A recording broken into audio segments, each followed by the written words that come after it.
మర్చిపోకూడదు. అందుకని దావీదు భక్తుడు ఆయన జీవితంలో దేవుడు చేసిన మేలును బట్టి ఏమంటుండే ఇక్కడ, యెహోవా నాకు చేసిన ఉపకారములకు నేను ఆయనకేమి చెల్లించగలను. కాబట్టి ఏమి ఇవ్వగలం మనం? ఆస్తులు అంతస్తులు విధులు మేళ్ళు కట్టించగలమా? రచన పాత్ర చేతి ఉంచుకొని యెహోవా నామమున ప్రార్థన చేస్తారు, అంటే మన ప్రార్థన. కాబట్టి ఆ సహోదరుడు ప్రార్థన, వాళ్ళ భార్య బిడ్డల ప్రార్థన, వాళ్ళ సంఘం ప్రార్థన, అందరి ప్రార్థన ఏమి దేవుడు గొప్ప కార్యం చేసి సజీవుడిగా తెలుసుకొచ్చి మరి ఈ జనం మనందరితో కలుపుకొని సాక్ష్యం పలుకొని సహకరించినందుకు ఆ దేవుడికి స్తోత్రాలు. తర్వాత 13 ఏమంటుండో, రక్షణ పాత్ర చేత పట్టుకొని యెహోవా నామమున ప్రార్థన చేస్తున్నాం. కాబట్టి ఒకసారి ఆలోచించండి, రక్షణ పాత్ర అంటే రక్షించబడిన వ్యక్తి ఎవరూ గమ్మునుండకూడదు.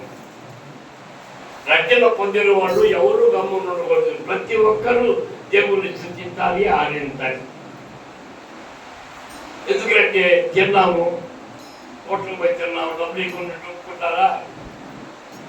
ఎవరన్నా ఒక చిన్న పేరు చేస్తే వాళ్ళకి మనం తగిన సహాయం చేయాలి కదా.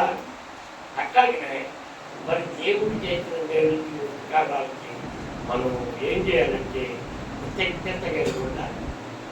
అయితే చేయాలని దేవుడిని మర్చిపోయి మళ్ళీ బాధ వచ్చినప్పుడు మరపెట్టి, బాధ అయినప్పుడు ఎటువంటి జీవితం జీవించి అలా ఉంటే దేవుడు జీవించాడు. సార్ ఆలోచించాడు. అందుకే నేను 107వ కీర్తన 21వ వచనం చదువుతున్నాడు. ఆయన కృపలను బట్టి నరులకు ఆయన చేయ ఆశ్చర్య కార్యములను బట్టి యెహోవాకు కృతజ్ఞతాస్తుతులు చెల్లించడి. ఆయన కృపను బట్టి నరులకు ఆయన చేయ ఆశ్చర్య కార్యములను బట్టి యెహోవా నామమున ప్రార్థన చేయాలి. కాబట్టి ఆయన కృప ఉండబట్టి, ఆయన కృప లేని ప్రేకాలంలో ఉన్నాం, మనం కృపకాలంలో ఉన్నాము. ఆయన కృపను బట్టి నరులమైన మనకు ఆయన చేసే కార్యాలు. దావీదు భక్తుడు యెహోవా నాకు చేసిన మేలుకి నేనేమి అన్నాడు. మరి రచన పాత్ర అన్నాడు. మరి ఇక్కడ మానవులందరూ ఆ మార్గ దేవునికి కృతజ్ఞతలై ఉన్నారా? నేను చాలా మంది క్రైస్తవులు చూస్తున్నాను, హిందువులు చూస్తున్నాను. కానీ ఆపద మొక్కులు మొక్కేవాళ్ళు ఈనాడు క్రైస్తవులు లేకుండా పోతాను. ఆపద వచ్చినప్పుడు యేసయ్య అంత గొప్ప దేవుడు లేడు అనేది అతిపెద్దక ఈ లోకాంతానంగా జీవించేది. అయితే చావుకులు కూడా ఉన్నారు అమ్మాయి అంటే నేను చేతికి అప్పుడు బాగుండదు. ఎందుకంటే సేవకులు కూడా ఉన్నారు. విశ్వాసులు ఎలా ఉంటారు? ఆ సేవకుల కింద ఇంటికి విశ్వాసులు దేవునికి కృతజ్ఞత కలిగి ఉండాలి, లోపలి జీవించాలి. ఇక్కడ దావీదు భక్తులు ఏమంటాడు? ప్రియంగా చెబుతున్నాడు, ఆయన చేసిన ఆయన కృపను బట్టి నరులకు ఆయన చేయ ఆశ్చర్య కార్యములను బట్టి యెహోవాకు కృతజ్ఞతాస్తుతులు చెల్లించమని. అదే 145వ కీర్తన 18వ వచనంలో కూడా చెబుతుండ్రు. చూడండి, 145:18 చదవండి ఎవరన్నా అవకాశం ఉంటే. తనకు మొరపెట్టు వారి అందరికీ తనకు నిజముగా మొరపెట్టు వారందరికీ యెహోవా సమీపంగా ఉన్నాడు. ఎవరంట? తనకు మొరపెట్టు వారికి, తనకు నిజముగా అంటే మొరపెట్టినప్పుడు నేను చెప్పింది అబద్ధమా? ముందు మాట చెప్పానా? నిజముగా మొరపెట్టే వాళ్ళు ఉండరు, ఉత్తత్తు ప్రార్థనలు చేసేవాళ్ళు ఉన్నారు. ఈ భక్తులు ఏమంటున్నాడు? తనకు మొరపెట్టు వారందరికీ, తనకి నిజముగా మొరపెట్టు వారందరికీ సమీపంగా ఉన్నాడు. ఒకసారి ఆలోచించాడు ప్రియమైన దేవుని బిడ్డ. మరి ఒక సహోదరుడికి అనారోగ్య స్థితి వచ్చింది. మరి మద్రాసు హాస్పిటల్లో ఉన్నాడు. బెడ్లో ఉండి నాకు ప్రార్థన చేశాడు, మీ అబ్బాయి కాడ అవకాశం ఉంటుంది చూపించండి. మా అబ్బాయికి ఫోన్ చేస్తే బెడ్లు ఖాళీలు ఉన్నాయని చెప్పాడు. ఆ తర్వాత మరి ఎందుకంటే తనకు నిజంగా అవసరం వచ్చినప్పుడే కాదు మనతో దొరికినది. ఇవాళ జయరాజు గారితో నాకు అవసరం ఉందని జయరాజు గారిని 10 మార్లు పోగొట్టం. అవసరం తీర్చలేక జయరాజు గారికి ఎవరు ఎక్కడ ఏ ఊరు అనే స్థితిలో ఉండకూడదు. అది మానవ నైజం. చేసిన మేలును మర్చిపోయి ఆ సహోదరుని మర్చిపోవద్దు. ఇంకొక సావతం వచ్చారు ఒక సావతం అట్లా మారవచ్చు. కానీ దేవుడు మార్పు లేని వాడే. మనుషులు సహాయం చేస్తున్నాం. 10 రోజులు ఒక సావతం, 10 రోజులు ఒక సావతం. ముందు వాళ్ళు మర్చిపోతాం, వెనకోళ్ళు జ్ఞాపకం చేసుకుంటాం. కానీ దేవుడు అలాంటి వాడు కాదే, అలాంటి తినేతుడు కాదే ఆయన. నిన్న ఏకరీతిగా ఉన్నాడే. అందుకని తనకు మొదలు పెట్టి వారికి నిజం కంటే ఉత్తమ ప్రార్థనలు చేసేవాడు నేను. మళ్ళీ ఏమంటారు, ప్రార్థన చేశాడు. ఆ పాస్టర్ గారు ప్రార్థన చేస్తే తగ్గలేదు, ఈ సంఘం ప్రార్థన చేస్తే తగ్గలేదు. దేవుడు మాకేం చేశాడు? మరి మేము క్వార్టర్స్లో ఉన్నప్పుడు మా బంధువులే, క్రైస్తవులే, బాప్తిస్టాలు పొందిన వాళ్ళే, వాళ్ళ మనవరాలు చనిపోయింది. మనవరాలకు వచ్చిన జబ్బు ఏంటి? క్యాన్సర్. ఎవరికి చెప్పుకోవాల. తెల్లవారికి ముఖం నోరంతా బ్లీడింగ్, తెల్లవారి పొద్దులు వచ్చి ముఖం శుద్ధం చేసి పోటలు కొట్టి స్కూల్కి పంపిస్తుంది, వస్తుంది. ఉన్నట్టు అమ్మాయి చనిపోయింది. చనిపోయిన తర్వాత ఆ అమ్మాయికి నాకు తెలియదు. చనిపోయిన తర్వాత 3 గంటలు చెప్పి వేడి ఉంటుంది అక్కడ ఒంట్లో. నాకు తెలియదు. బతుకుందని చనిపోయిన బిడ్డలు బుధాన్ని వేసుకొని సిఆర్ఎడ్ హాస్పిటల్కి పోయినా. 6 పోయినా కూడా చనిపోయిందని చెప్పారు. మళ్ళీ మూసుకొని వచ్చిన. అప్పుడు డాక్టర్ పిలిస్తే డాక్టర్ చెప్పాడు, అయ్యా చనిపోయిన 3 గంటలు చెప్పి ఒంట్లో వేడి ఉంటుంది అని. ఆ కుటుంబం మొత్తం దేవుణ్ణి తిట్టిన తిట్లు చెప్పుకొని చెప్పారు. ఎన్ని బూత్ పదాలు ఉన్నాయో అన్నీ వాడారు. ఆఖరికి ఆ కుటుంబం ఏమైతుందా, ఒక్కరు లేరు, చదువైపోయినారు. దేవుణ్ణి సూచించిన వాళ్ళు. బైబిల్ ఏమంటుంది, నరపుత్రుడా నువ్వు చక్కగా నిలబడి నేను మాట్లాడతాను. నువ్వు చక్కగా నిలబడకుండా దేవుని మీద నిందేస్తే, దేవుని మీద బాధ వేస్తే, నువ్వు చక్కగా నిలబడు. ఆత్మీయ జీవితంలో ప్రాంతంలో నిలబడు. ఒకసారి ఆలోచించండి. నువ్వు చక్కగా లేకుండా దేవుని మీద నింది పెడితే ఒకసారి ఆలోచించండి. ఎన్నియా 33 కొళ్ళేమట్లో నాకు మొదలు పెట్టుమో నేను నీకు ఉత్తరమో ఇచ్చేది. మరి ఇప్పుడు సహోదరుడు చెప్పాడు, దానికి ఇచ్చాడు, దేవుని మొదలు పెట్టాడు. ఈ హాస్పిటల్ ఎట్లా ఉంది, ఈ డాక్టర్ ఎలా చేస్తారు అని ఆయన చెప్పారు. మరి ఇక్కడ 118 కీర్తనలు ఏమంటుందో, రాజులు నమ్ముకున్న కంటే యెహోవాను ఆశ్రయించుకుంటాడు, మనుషులు నమ్ముకున్న కంటే. మరి ఇప్పుడు ఆయన ఎవరి మీద ఆధారపడ్డాడు? దేవుని మీద ఆధారపడ్డాడు. దేవుడు కార్యం చేశాడు కాబట్టి ఈరోజు ఇక్కడ కృతజ్ఞత కూడికలిగి అనేక మందిని పిలిచి సాక్ష్యం ఇచ్చి ప్రార్థన పెట్టి దేవుని నామాన్ని కనపరుస్తున్నారు. ఈరోజు ఆ సహోదరుడికి ఏమన్నా చెప్తే ఈ రోజు ఇక్కడ దేవునికి ఘనత మహిమ ప్రభావాలు వచ్చాయా? బైబిల్ తన్ను ఎందరు అంగీకరించారో వారందరూ దేవుని పిల్లలు అయ్యేదానికి ఆయన అధికారమా? మరి ఈయనెవరు? దేవుని బిడ్డ, అధికారం ఇచ్చాడు. ఆమె కూడా తన భార్య తన బిడ్డలు ప్రార్థన చేశారు. దేవుడు అక్కడ మరో ఉన్నారు. పెట్టారా? ఆ సహోదరుడే కాదు, నీవు నేను మనందరం కూడా. బైబిల్లో ఒక మాట ఉంది, దావీదు కష్టకాలం ముందు వాళ్ళు యెహోవాకు మొరపెట్టిరి, వారి ఆపదలన్నిటి నుంచి ఆయన వారిని విడిపించడు. మరి ఇక్కడ ప్రియమైన దేవుని పెట్టారా? నీకు నాకు కష్టం వచ్చింది, ఇరుకు వచ్చింది, ఇబ్బంది వచ్చింది, మనుషుల దగ్గర పరిగెత్తమాకండి. పోవాలా, మనుషుల సహాయం కూడా అవసరమే కాదని చెప్పను నేను. కానీ వాళ్ళ మీద పూర్తిగా ఆధారపడమాకండి. దేవుని మీద ఆనుకోండి. ఎవరు మనసు నీ మీద ఆనుకున్నావు అని పూర్తి శాంతి కలవనిగా కాపాడుతుంటారు. దేవుని మీద ఆనుకోండి, ఆయన మీద ఆధారపడండి. ఇప్పుడు సహోదరుడు చెప్పిన సాక్ష్యం ప్రకారంగా దేవుని మీద ఆనుకున్నాడు, స్వతంత్రం పొందాడు. రెండోది ఆయన సేవకు ఆయన ఏమన్నైతే సమయం కావాలి, ఈ ఆత్మలు ఏం కావాలి, ఈ ఆత్మలకు ఎవరు సువార్త చెబుతారు. ఇవాళ ఆయన నోటుకుండా మనం ఈ సాక్ష్యం వింటామా? ఒకసారి ఆలోచించండి. చాలా మంది తిని మర్చిపోయినట్టుగా ప్రార్థన సమయంలో దైవ సేవకులకు వచ్చి వర్ష ప్రార్థన తగ్గిపోయిన మళ్ళీ మామూలు స్థలం మామూలే, లోకార్థమైన జీవితమే. అదేమంటే ఆ పార్టీ వారు మా బంధువులు ఒకరు ఉన్నారు, ఎవరో కాదు, మా పార్టీ మా తమ్ముడు భార్య. వాళ్ళ కుమార్తెకి పెళ్ళైంది, 3 నెలలకే గర్భం రాకపోతే ఏమైందయ్యా?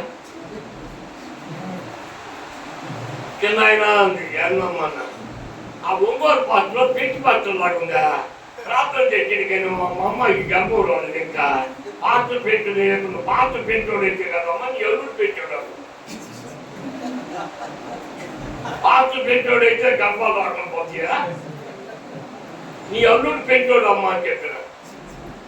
ఇటువంటి మృతులు స్వభావం మళ్ళీ రైతులు పెట్టే హిందువుల కుటుంబంలో ఇచ్చామని. అంటే మా తెలుగు హిందువులు అమ్మాయి, హిందువులు మా బాబాతో హిందువులు, ఆ అమ్మాయి క్రైస్తవులు పెట్టని చెప్తున్నారు ఒంగోలు. కాబట్టి ఇలాంటి క్రైస్తవులు విశ్వాసాలు ఎక్కడున్నాయంటే ఒకసారి ఆలోచించండి. మరి కుటుంబం అంతా దేవుడి మీద ఆధారపడి కాబట్టే కదా, చేయబట్టే కదా వాళ్ళు చావుకొని అందరూ పెట్టి దేవుని నామాన్ని కనపడుతుంది, దేవుడు వాక్యం అవుతుంది. నాకు రావాల్సిన కష్టాలు మహిమా ప్రభావాలు మీద ఒకరికి పెడితే నేను ఉపకారం నిర్వసం కదా దేవుడిని అంటున్నాడు. మరి ఎవరికి రావాలి కనుక అయ్యాలా? ఆయన కాదు. మనం నమ్మినా యేసయ్య ఒకసారి ఆలోచించండి. 2వ దినవృత్తాంతాలు 26వ అధ్యాయము 5వ వచనంలో ఇక్కడ మరి జకర్యా ఏమంటున్నాడు? ఆయన దినాల్లో జరిగిన విషయంలో దేవుని ప్రత్యక్ష విషయమందు తెలివి కలిగిన జకర్యా దినములలో అతడు దేవుణ్ణి ఆశ్రయించెను. అతడు యెహోవాను ఆశ్రయించినంత కాలము దేవుడు అతన్ని వర్ధిల్ల చేశాను. అతడు యెహోవాను ఆశ్రయించినంత కాలము యెహోవా అతన్ని వర్ధిల్ల చేశాడు. దేవుణ్ణి ఆశ్రయించాలి, దేవుణ్ణి ఆశ్రయించాలి. నీ కచ్చి వేది, నీ బాధ ఏది, లాగు వేది, డాక్టర్ పోవద్దని నేను చెప్పలేదయ్యా. ముందు ఎవరు మొరపెట్టాలా? దేవునికి మొరపెట్టు. డాక్టర్ కాడికి కూడా పోవాలా? కొంతమంది ఉన్నారు, నాకు ఎస్ఐయే బాగు చేయాలా, నేను బాగు డాక్టర్ కాడికి, కానీ ముందుకు పడి వాళ్ళు ఉన్నారు. తప్పు. డాక్టర్ కాడికి పోవాలా? ప్రస్తుత గంగంలో మరి యేసుక్రీస్తు వారి దగ్గరికి ఎవరు వచ్చారు? ఎవరు వచ్చే భూమి దిక్కి కళ్ళను లేచాడు, గుడ్డోడు బాగు చేశాడు. మరి ఆనాడు యేసయ్యని బాగా అయిపోయింది, కళ్ళు తిని పోలని చెప్పొచ్చుగా. నేల ఉమ్మేసి ఆ మట్టి తీసుకొని ఎందుకు కూర్చాడు? కట్టికి వైద్యమే కదా. వైద్యం ఉందా లేదా? కుర్చీలోకి వచ్చాడు, బాగైపోద్ది కదా. చిల్లనియం కోనేట్లో పోయి ఎడుమో ఎందుకు మునుగమనులో మునిగాడా లేదా? స్వస్థ వచ్చిందా లేదా? మరి యేసయ్య చేతగానోడా? అంటే వైద్యం కూడా అవసరము. దేవుణ్ణి ఆశ్రయించాలి, వైద్యము చేయించుకోవాలి. కాబట్టి ప్రతి ఒక్కరూ ఈ విషయంలో ఆలోచన. కీర్తన 46వ కీర్తన 1వ వచనం చూడండి. దేవుడు నాకు ఆశ్రయమై ఉన్నాడు. కాబట్టి అయ్యా మీ కుటుంబానికి, ఈ సంఘానికి దేవుడు ఆశ్రయ దుర్గముగా ఉన్నాడు. ఆయన మీ భక్త్యాన్ని ఉన్నంత కాలము మీకే లోటు రాదు. అయితే ఒకటి, మళ్ళీ మీరు కుడికి కానీ ఎడమకి కానీ దొరికెళ్ళకూడదు. ఎంటున్నాను అందరూ పాస్టర్ గారి కుటుంబానికే కదా ఈ వాక్యం అనుకోబాకండి, అందరికి ఉపయోగపడేది. ఎందుకంటే కట్టి వచ్చినప్పుడు ఒక మాదిరిగా, కట్టి తీపినప్పుడు ఒక మాదిరి కాదు. ఒకసారి ఆలోచించండి ప్రియమైన దేవుని బిడ్డలారా. ఫిలిప్పీ పత్రిక 4వ అధ్యాయము 6వ వచనం చేస్తుండు. దేనిని గూర్చి చింతపలుకులు కానీ ప్రార్థన విజ్ఞాపనల చేత మీ విన్నపములు దేవునికే కృతజ్ఞతాపూర్వకంగా తెలియజేయండి. దేనికి చింతపడబాకండి. ఎందుకంటే కొన్నిసార్లు ప్రార్థన చేస్తే ఇంకా మీద దొరుకుతుంది, కొన్నిసార్లు ప్రార్థన చేస్తే లేదు తిరుగుతా పదకొండు. ఈ వారంలో జరిగిందంటే నాదొక చిన్న మాట. మా ఇల్లు పట్టాలు కాదు, ఇంజన్లు వచ్చి మా ఇంటి ముందు వస్తుంది. కొంచెం ధ్యానంగల్లో అని చెక్కి ఉంది, కొంచెం అవసరం కాకుండా రాసుకోండి. ఒక్కొక్కరు మూర్ఖులు వచ్చి ఇంటి ముందు వెళ్తారు, సౌండ్ జబాలు చేరు. నేను ప్రార్థన చేసిన వ్యవసాయికి, అయ్యా మేము చెప్తే వాడు మీనోడు కాదు, రైల్వేకి మేము చెప్పగలవా, వాళ్ళు మా మాట వింటారా అదే ప్రార్థనలు చెప్పేసి అయిపోయింది. మళ్ళీ రోజు కూడా అడగల. మరి ఈ వారం రోజుల నుంచి ఏం జరిగిందో కవర్ కాలం. మొన్న ఒక రోజు ఇంజన్ వచ్చింది, ఉదయం నుంచి నా తల్లి నేను అయిపోయింది. కాబట్టి ఉదయం నుంచి సాయంత్రం దాకా ఇంజన్ అక్కడనే ఉంది, కవర్ కాదు. వాళ్ళ లైట్ పైన ఆగిపోయింది. వాళ్ళకై వాళ్ళే చెప్పుకోరు. ఇప్పుడు ఇంజన్ చాలా మా ఇంటికి అవతల దాక్కున్నాయి. నేను కేవలం ప్రార్థన చేస్తున్నాను. అంటే దేవునికి మనకి ఏది అవసరమో ఏది అవసరమో కాదు ఆయన. మన అవసరాలు అడగటం న్యాయమే, కానీ నీకు అవసరం ఏది, అవసరం కానిది. మరి కుటుంబంలోకి అవసరం ఏది, ఆరోగ్యం. చేశాడా లేదా? చేశాడు కాబట్టి ఎలా కృతజ్ఞత పురుక ఏర్పడుతుంది. అందుకని ఇక్కడ పిలిపి పత్రికలో అపోస్తులు పౌరులు దేనిని గురించి చెప్పుకుంటే ప్రార్థన విజ్ఞాపనిస్తున్న మీ విన్నపములో కృతజ్ఞతాపూర్వకంగా దేవునికి చెల్లించండి. ప్రతి ఒక్కటి ఆయన చెప్పాలి. అడుగుని మీకు, ఎదుగుని మీకు, తట్టుని మీకు. ఆయన అడగకుండా మనుషుల కాడికి పరిగెత్తి, ఆయమ్మ కాడికి, విద్యామ్మ కాడికి, ఆయ కాడికి, ఇయ్యం కాడికి పరిగెత్తి ఎంతోమా చాలా ఆలోచించండి. నువ్వు చెయ్యి. అడుగుని నీకు ఇవ్వబడుతున్నావు. ఎవరు అడుగుతున్నావు? రోజు అడుగుతున్నావు. సత్యం పట్ల శరీరం అక్కడా, నా కూడు, నా గుడ్డ, నా ఇల్లు, నా వాకిలి, నా భర్త, నా భార్య, నా పిల్లలు, ఇదేనా? నేను చాలా వరకు చూస్తున్నా, మా సంఘంలో కూడా ఇదే చెబుతా. మరి మీరు ప్రాంతంలో ఎన్ని చేస్తారో నాకు తెలియదు. అన్నీ అడగటం న్యాయమే కాదా? ఆయన రాజ్యాన్ని అడుగుతుందా? ఎంతమంది అడుగుతుండ్రు ఆయన రాజ్యాన్ని? అంత అయిపోయినాక అన్నీ అడుగుతారు. నేను చాలా ప్రాంతాలు విన్నా. ఆయన రాజ్యాన్ని మాత్రం అడగ. మనకు కావాల్సింది అదైతే దాన్ని పోగొట్టి ఇవన్నీ ఎందుకయ్యా, ఇవన్నీ చేస్తా. చివరినైనా అయ్యా నీ రాజ్యానికి నన్ను వాస్తవం చేసుకో, నీ రాజ్యంలో నన్ను జ్ఞాపకం చేసుకో. తిరుగుపైన దొంగ నువ్వు ఏమడిగాడు? నా శరీర బలకేతో తీయమనడా, ఈ శిక్ష నుంచి తప్పించమనడా? ఏమన్నాడు? నీ రాజ్యంలో నన్ను జ్ఞాపకం చేసుకోమన్నాడు. ఇచ్చాడు అలా ఈ రాజ్యం? ఆడిచ్చాడు? ఇవ్వలేదు కదా. ఏడు నువ్వు నాతో పరదయిస్తున్నాడు. డైరెక్ట్గా పరలోకం ఎవరికి లేదు. మొదట పరదయితే భూమి మీద గడపాలా, 1000 ఏళ్ళు పరిసరాలు పోవాలా, అప్పుడు పరలోక రాజ్యం. పరలోక రాజ్యం ఇమీడియట్గా ఎవరికి లేదు. ఒకసారి ఆలోచించాడు దేవుని బిడ్డలారా. యేసుక్రీస్తు వారే డైరెక్ట్గా పరలోక రాజ్యం పోలేదు. యేసుక్రీస్తు వారు కూడా మొదలు పోయిన దానికే పరదయితే. మరియమ్మ తాకపోతే ఏమన్నాడు? మరియా నన్ను ముట్టుకోవద్దు, నేను ఇంకా తండ్రి దగ్గరికే ఎక్కిపోలేదు అన్నాడు. తర్వాత కొంతకాలానికి వచ్చి రాత్రి నన్ను ముట్టుకోమన్నాడు. ఈ మధ్యలో జరిగింది, అది వేరే చరిత్ర.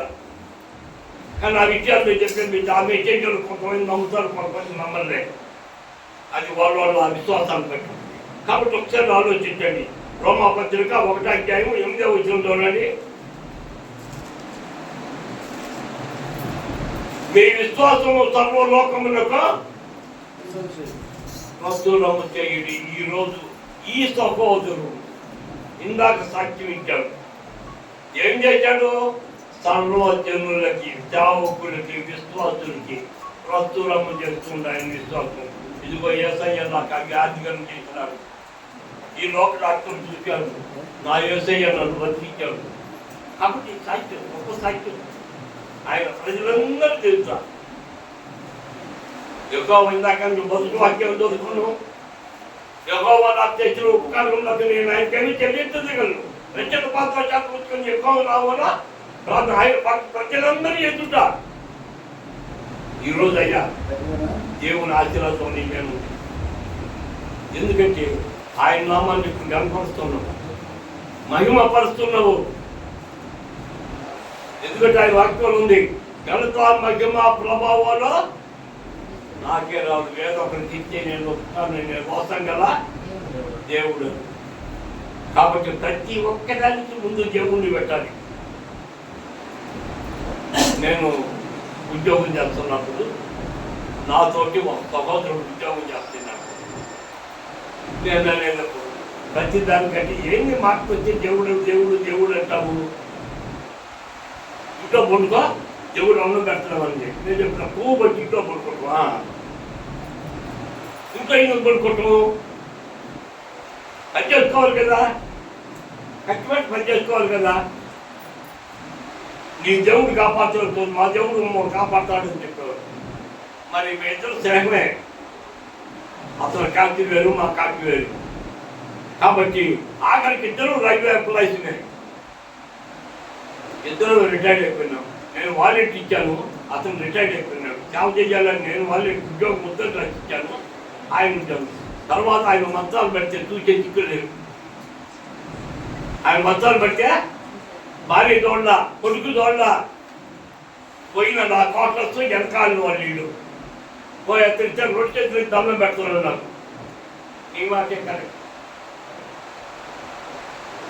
మరి అతను చచ్చిపోయి కూడా చాలా కాలం అయింది. అతను చచ్చిపోయి సుమారు ఒక 25 సంవత్సరాల క్రితం సంగతి నేను చెప్పేది. ఇది మేము చెప్పాను దాన్ని నేను ఇష్టం ఉన్నా. మరి ఇద్దరు ఒకే వయసుగా, ఇప్పుడు నా వయసు ఎంత? 76 సంవత్సరాలు. విన్నాను జములు విన్నాను. ఇంకెన్ని సంవత్సరాలు పడుతున్నాం మా భార్య భర్త. ఎన్ని సంవత్సరాలు పడుతున్నాయా? నువ్వు ఎక్కడ అమ్మకాలు దేవుడు అని అడుగుతు మీరు ఏసయ్య నాకు ఇచ్చాడు. మాట్లాడి మా భార్య భర్తకి 94 సంవత్సరాలు అది ఇచ్చాడు. 94 100 మధ్యలో చనిపోతారని చెప్పాడు. కాబట్టి నేను చెప్తాను, అత్యక్తి కాదయ్యా దేవుడు ఇచ్చిన మాట. కాబట్టి దేవుడు కూడా అంటే మరి ఆ సహోదరుని ఇంకా సేవ చేయించాలి. ఎంతకాలం సేవ చేయించుకోవాలో, ఆయన ఎన్ని ఆత్మలు రక్షించాలో, ఆయన పైన ఆయన కుట్టుబట్టుకుంటారా? కొలసీ పత్రిక 2వ అధ్యాయము 6-7 చూడండి.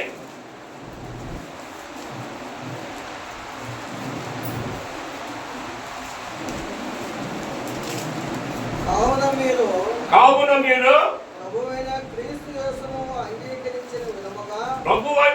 యేసును అంగీకరించిన విధముగా ఆయన యందు ఏలుపారిన వారై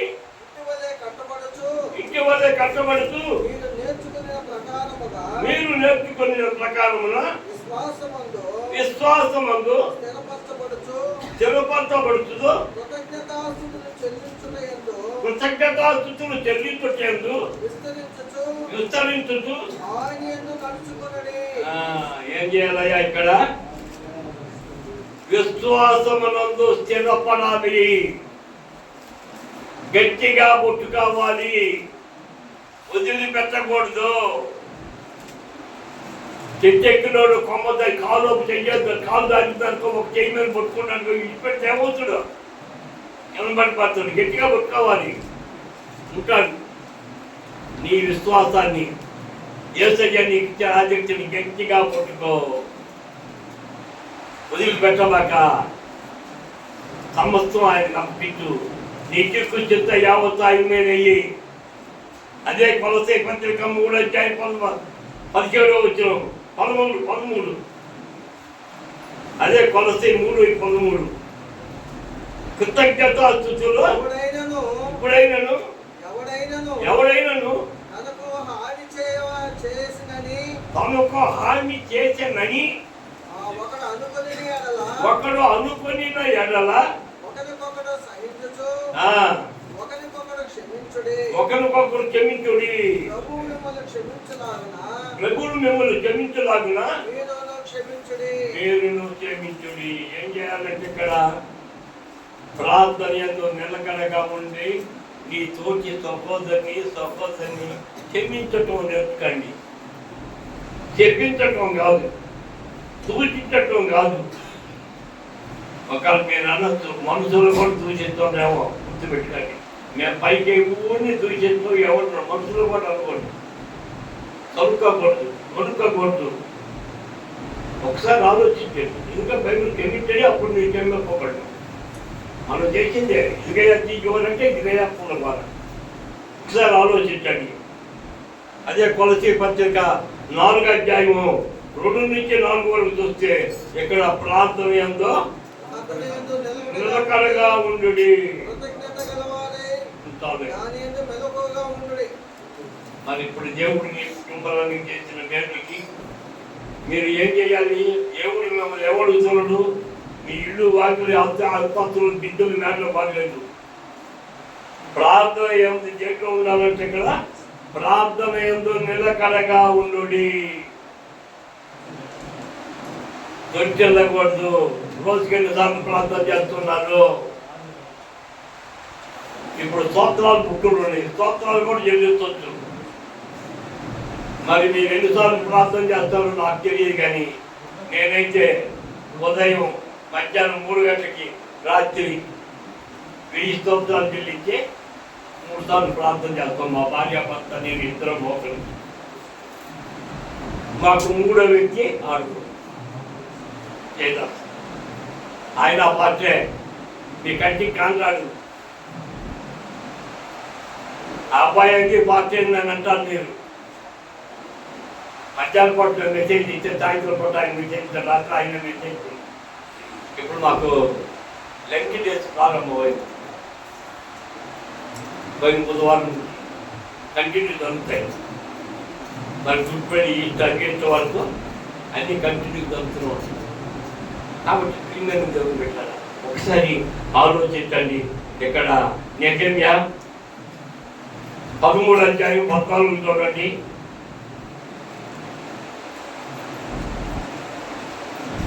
నేను చేసిన ఉపకారములను మర్చిపోకూడదు. దేవుడు చెబుతున్నాడు నెహెమ్యా చెబుతున్నాడు, నేను చేసిన ఉపకారములను మర్చిపోకూడదు. కృతజ్ఞత కలిగి ఉండండి. మనుషులు చేసిన మేలుకి ఒక్క మాటతో కడిగేసుకుంటున్నారు. ఏంటిది? సారీ అయిపోయింది. క్షమించండి, సారీ అని వేస్తున్నారు, అయిపోయింది దానికి. కానీ మనుషులు సహాయం చేసుకోవాలి. మనందరికీ దేవుడు సహాయం చేయాలి. ఆరోగ్యంలో, ఆర్థికంలో, ఆత్మీయతలో. ప్రియమైన దేవుడు పెట్టాలా? దేవుడికి అసాధ్యమైంది ఏమీ లేదు. ఎందుకు చెప్తున్నానంటే దేవుడు చాలా గొప్పవాడు. ఎట్టి పరిస్థితుల్లో కూడా నాకు కూడా తెలియని పలికేసి వచ్చి మద్రాసు హాస్పిటల్లో బెడ్లో ఉండి ప్రార్థన చేసిన డాక్టర్లు 6 నెలలు దాకా ఈ పరిస్థితి చెప్పలేమన్నప్పుడు, ప్రభువా నేను ఉద్యోగం వదులుకున్నా, చావుకు వచ్చినా చావు చేయడానికి పనికి అనుకుంటూ నేను ఎవరి కోసం బతకాలని నన్ను తీసుకోమని అడిగి వచ్చాను. 5 నిమిషాల్లో నాకు ప్రార్థన వచ్చింది. పోయినా పక్షవాతం వచ్చింది. ప్రియమైన దేవుడు, ఇప్పుడు మీ అందరితో మాట్లాడుతున్నాను. నేను నాకు పళ్ళు లేవు, పై పళ్ళు ఒక్కటి కూడా లేదు, 2-3 పళ్ళు అంతే. అయినా దేవుడు అనుకుంటున్నా. మా అబ్బాయి కాడికి పోయి పళ్ళు కట్టేదా నాకంటే, నువ్వు బాగా మాట్లాడుతుంటే నీకెందుకు ఆయన పళ్ళు ఎంతగా చెప్తున్నావు? 2-3 పళ్ళు ఉన్నాయి కాదు. ఒకసారి ఆలోచించండి. ప్రేమైన దేవుని పెట్టారా? 31 అధ్యాయం 4వ వచనం చూడండి. నా జనులారా, ఉపకారములను తెలుసుకొనుటకు శక్తి కలిగి ఉండండి. నా జనులారా, ఉపకారం చేయుటలో శక్తి కలిగి ఉండండి. కాబట్టి దేవుడు మీరు చేసిన మేలుకి ప్రియమైన దేవుని బిడ్డలారా ఒక్కసారి ఆలోచించండి. ప్రియమైన దేవుని బిడ్డలారా, ఇక్కడ ఎందుకంటే చేసిన మేలు మనము మర్చిపోకూడదు.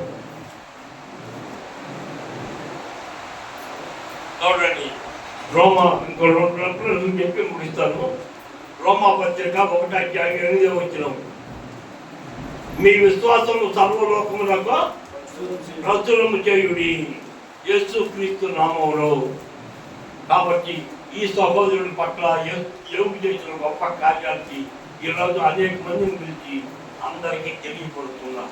యెహోవా నాకు చేసిన మేలుకే నేనేమి చెల్లించగలను. కాబట్టి మరి అలా రక్షణ పాత్ర చేపట్టుకొని యెహోవా నామమున ప్రార్థన చేసుకుంటున్నాం. సేవకులను పిలిచి తెలుసుకుంటున్నాం. చివరిగా మన యెషయా గ్రంథం 26:3 చెప్పి ముగించుకున్నాము. ఎవరి మనసు నీ మీద అనుకున్నానో వారిని పూర్ణ శాంతి గలవానిగా కాపాడు. కాబట్టి ఎవరి మనసు నీ మీద అనుకున్నానో వాళ్ళని ఏం చేస్తాడు ఆయన? పూర్ణ శాంతి గలవానిగా కాపాడతాడు. కాబట్టి మీ మనసు ఎవరి మీద అనుకున్నదో నాకే తెలియదు. ఒకసారి ఆలోచించండి.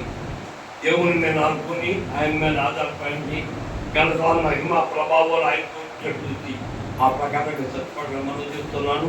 దేవుడు కొద్ది వాక్యాలు జీవించును గాక. ఆమేన్.